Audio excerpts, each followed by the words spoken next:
Hello students, हमने अपनी पिछली वीडियोस में एक न्यूमेरिकल करा था जिसमें हम लोगों को 3 अलग अलग तरीके के जॉइंट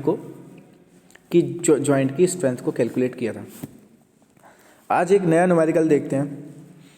तो इस न्यूमेरिकल को पहले अच्छे से पढ़ लेते हैं एक बार। A single bolted double cover but joint is used to connect two plates which are 8 mm thick। पहले बट जॉइंट बना लेते हैं एक।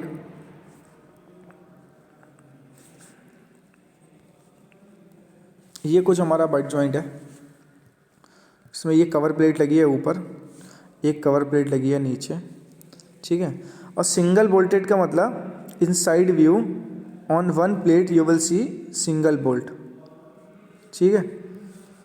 It's similar here, you will see single bolt here also, ठीक। अब क्या कह रहा है कि जो 2 प्लेट्स हैं उनकी थिकनेस कितनी है, 8 mm थिक।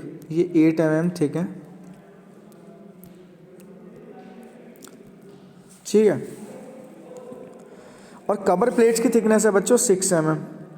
कवर प्लेट की थिकनेस है 6 mm, ठीक। दोनों कवर प्लेट की थिकनेस 6 mm। अब बोल रहा है स्ट्रेंथ कैलकुलेट करो और एफिशिएंसी कैलकुलेट करो। If 4 bolts are provided in the bolt line at a pitch of 45 mm as shown in the figure. अब देखो फिगर देख लो एक बार, कौन सी फिगर दी है।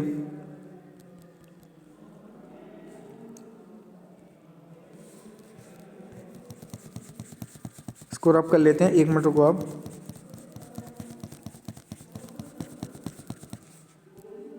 ठीक,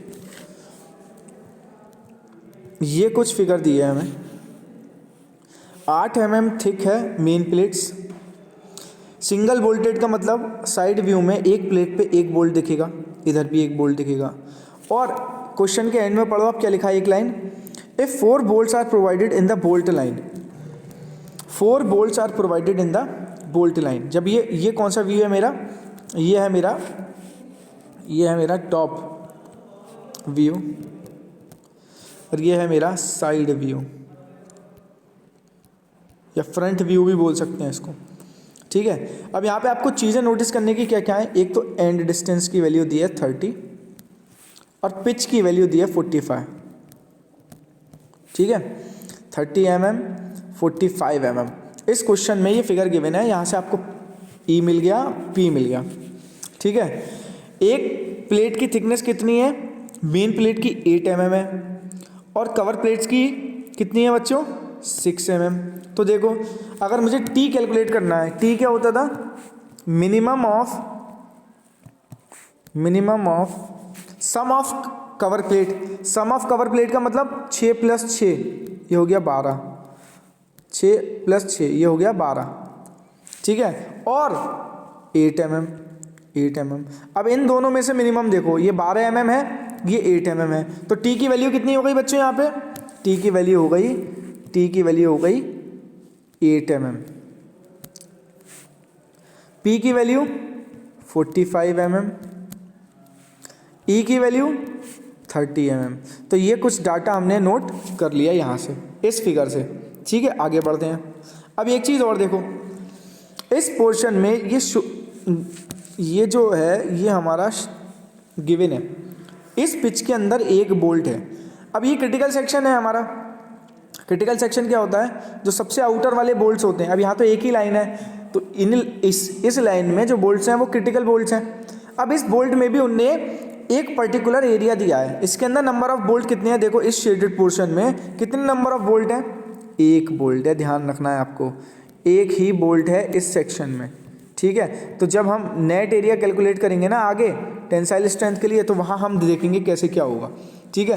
तो अभी आपको जो यहाँ से नोट करना है कि शेडेड पोर्शन में 1 बोल्ट है बच्चों, ठीक है। ये देखिए इस जो मैंने सर्कल किया है उसके अंदर जो शेडेड पोर्शन है इसके अंदर एक ही बोल्ट आ रहा है। तो यहाँ पे ये चीज़ भी नोटेट करनी है कि शेडेड पोर्शन में कितने बोल्ट होल होंगे। शेडेड पोर्शन में एक ही बोल्ट होल होगा केवल। ठीक है, आगे बढ़ते हैं। देखो अब क्वेश्चन फिर से आ जाओ, ये था हमारा क्वेश्चन। इस क्वेश्चन में देखो ज़रा डी की वैल्यू कितनी दी है। इस क्वेश्चन में पहले देख लेते हैं, इस क्वेश्चन को थोड़ा सा नीचे ले लेते हैं। अब इस क्वेश्चन में देखो आप, डी की वैल्यू कितनी दी है 20 mm, डी नॉट की वैल्यू कितनी दी है 20 + 2, कितना हो गया 22 mm। ठीक है, और देखो और क्या दिया है बच्चों, पिच निकाल ली, एंड डिस्टेंस निकाल लिया। हाँ, और क्या दिया है, यहाँ पे आपको दिया है एफ यू बी कितना है 400, क्योंकि बोल्ट का ग्रेड कितना है, बोल्ट का ग्रेड है 4.6। एफ वाई भी कितना होगा 240, एफ यू कितना है 410। ये सारी चीज़ें हमने सबसे पहले नोट डाउन कर ली है क्वेश्चन से। अब मेरे को सबसे पहले स्ट्रेंथ कैलकुलेट करनी है। देख लो भाई आगे, स्ट्रेंथ कैलकुलेट करनी है। स्ट्रेंथ के लिए फॉर्मूला होता है VDSB, निकालेंगे सबसे पहले, निकालेंगे हम लोग VDSB। VDSB के लिए क्या फॉर्मूला होता है, FUB अपॉन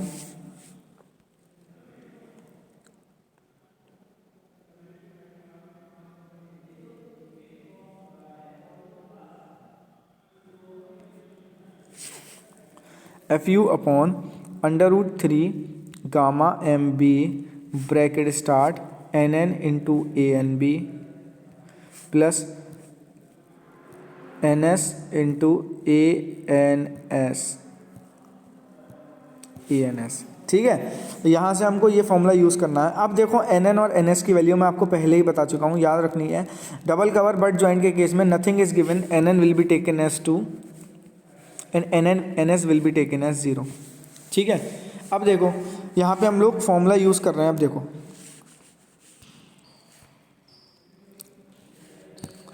इस पर्टिकुलर पोर्शन को देखते हैं हम लोग। देखो ANB की वैल्यू हमने कैलकुलेट करके रखी है, ANB की वैल्यू हमने ये कैलकुलेट करके रखी है। क्या होता है ANB का फॉर्मूला 0.78 π/4 d²। ठीक है, तो यहाँ से ANB कितना आ गया 157 mm²। ठीक, फिर देखते हैं हम कि design sharing strength of bolt कैसे निकाली है। 2 × ANB, 2 क्यों आया ये, क्योंकि NN की वैल्यू 2 है, यहाँ NN की वैल्यू 2 है, तो 2 × ANB × FUB upon √3 × gamma MB। सारी वैल्यूज़ मेरे पास हैं, कैलकुलेट करा, डिज़ाइन शेयर स्ट्रेंथ कितना आया 58।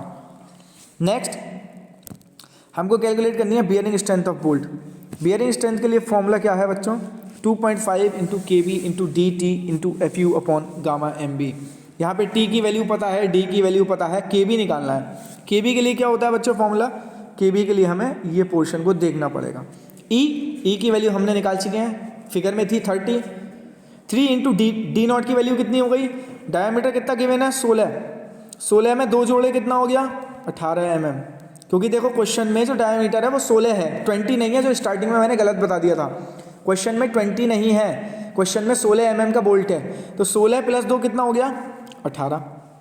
नेक्स्ट P/3D0 -0.25, P की वैल्यू 45 गिवन है क्वेश्चन में, अपॉन 3 × 18 -0.25 कितना हो गया यहाँ से 0.58। नेक्स्ट FUB/FU, इसकी वैल्यू 400/410 कितना है 0.97 और 1। अब इन चारों में से मिनिमम वैल्यू देखो कितनी है 0.55, तो KB की वैल्यू आ गई बच्चों 0.55। T की वैल्यू हम लोग 8 निकाल चुके हैं पहले। सारी वैल्यूज जब हम पुट करेंगे तो हमारी वैल्यू आएगी निकल के 56.31। कितनी वैल्यू निकल के आएगी 56.31 किलो न्यूटन वैल्यू निकल के आएगी। ठीक है, आगे देखते हैं। थर्ड क्या है बच्चों, net tensile strength of plate पर पिच लेंथ, एक पिच में कितने बोल्ट हैं ये देखने हैं। ठीक है, चलो देख लेते हैं भाई। देखो ये है फिगर, बेटा पिच कितनी है 45, पिच में बोल्ट होल कितने हैं, 1 बोल्ट होल है। और फॉर्मूला क्या होता है एरिया का, पहले तो फॉर्मूला देख लेते हैं टेंसाइल स्ट्रेंथ का। क्या होता है 0.9, देखो ये होता है बच्चों 0.9 F you upon gamma M L into A N. अब यहाँ पे ए एन कैलकुलेट करना इंपॉर्टेंट है। ए एन का फॉर्मूला क्या होता है बच्चों, B minus N D not into T, B minus N D not into T. अब यहाँ पूरी की पूरी विड्थ तो दी नहीं है, पिच केवल पिच दी है, तो पिच हो जाएगा पी माइनस हो जाएगा, यहाँ बी की जगह क्या हो जाएगा पी। पी कितना है 45 माइनस नंबर ऑफ बोल्ट कितने हैं पिच में, एक बोल्ट का डायमीटर कितना है 18 और पिच की प्लेट की थिकनेस कितनी है 8। जल्दी से कैलकुलेट कर लेंगे इसे कितनी वैल्यू आएगी। तो ए एन की वैल्यू हम लोग कैलकुलेट कर लेंगे यहाँ से 45 माइनस 1 इंटू 18 इंटू 8। ये देखो आप 45 माइनस 18 इंटू 8 ये मिल जाएगा आपको क्वेश्चन में ए एन 45 माइनस 18 इंटू 8। ठीक है, अब ये सब कैलकुलेट कर लिया मैंने। तो यहाँ पे देखो एफ यू की वैल्यू पता है 410 है, गामा एम एल की वैल्यू आपको पता है 1.25 है। तो यहाँ से जब हम वैल्यू कैलकुलेट करेंगे तो कितनी आएगी 67.76 आएगी वैल्यू, 67.76। ये आई बेटा रप्चर में, ये आई रप्चर में। ठीक है, अब हम निकाल लेते हैं efficiency of joint. Efficiency of joint क्या होती है बच्चों, फॉर्मूला लिखवाया था मैंने। एफिशिएंसी क्या होती है, स्ट्रेंथ ऑफ जॉइंट। एफिशिएंसी का फॉर्मूला क्या होता है, strength of joint divide by strength of solid plate, divide by strength of solid plate, solid plate. ठीक है, strength of joint into strength of solid plate into 100। अब देखो strength of joint तो हमें मिल गई, कितनी मिल गई देखो, इसकी वैल्यू आई 67, इसकी वैल्यू आई है 56.31 और इसकी वैल्यू आई है 58। तो इन तीनों में से मिनिमम वैल्यू कितनी है बच्चों 56.31, यही है मेरी स्ट्रेंथ ऑफ जॉइंट। तो देखो स्ट्रेंथ ऑफ जॉइंट तो मिल गई 56.31। अब मेरे निकालनी है स्ट्रेंथ ऑफ सॉलिड प्लेट। अब देखो यहाँ पे जो मेन चीज़ है स्ट्रेंथ ऑफ सॉलिड प्लेट पर पिच लेंथ, क्योंकि टोटल विड्थ तो गिवन नहीं है हमें। टोटल विड्थ कहाँ गिवन है, देखो इसमें टोटल विड्थ कहाँ गिवन है, ये वाली टोटल विड्थ कहीं गिवन है, नहीं गिवन है। क्या गिवन है, ये गिवन है 45। तो हमें इसी लेंथ में निकालनी पड़ेगी, इस लेंथ के लिए हमें निकालनी पड़ेगी बच्चों स्ट्रेंथ ऑफ प्लेट। इतने सेक्शन के लिए मेरी प्लेट की स्ट्रेंथ कितनी है, देखो कैसे निकालेंगे, ऊपर आ जाते हैं। स्ट्रेंथ ऑफ प्लेट का फॉर्मूला क्या था, पिच। देखो ये एक बॉक्स था, ये एक बॉक्स था, इसकी 45 ये थी और 8 mm थिकनेस थी इसकी, इस तरीके से 8 mm क्या थी बच्चों, 8 mm थिक थी ये। तो ये जो थी वो कितनी थी 8 mm। तो एरिया कितना हो गया, ये कितना है 45 इंटू 8, 45 इंटू 8, ये हो गया टोटल एरिया। ठीक है, ग्रॉस एरिया इंटू फॉर्मूला क्या है 0.9 into f you upon gamma M L into p into t. 0.9 into 410 divide by 1.25 into area कितना हो गया 45 इंटू 8 और 10 टू द पावर -3 का मतलब किलो न्यूटन में चेंज कर दिया। तो स्ट्रेंथ ऑफ प्लेट कितनी आ गई 106.27 किलो न्यूटन। बस अब इस फॉर्मूला में यूज़ कर लेंगे हम लोग। देखो इधर efficiency of joint strength of plate divide by strength of joint divide by strength of plate into 100। तो एफिशिएंसी निकल के आई 52.99। ये हो गया हमारा यह question complete. In the next class we will see other numericals also. Thank you.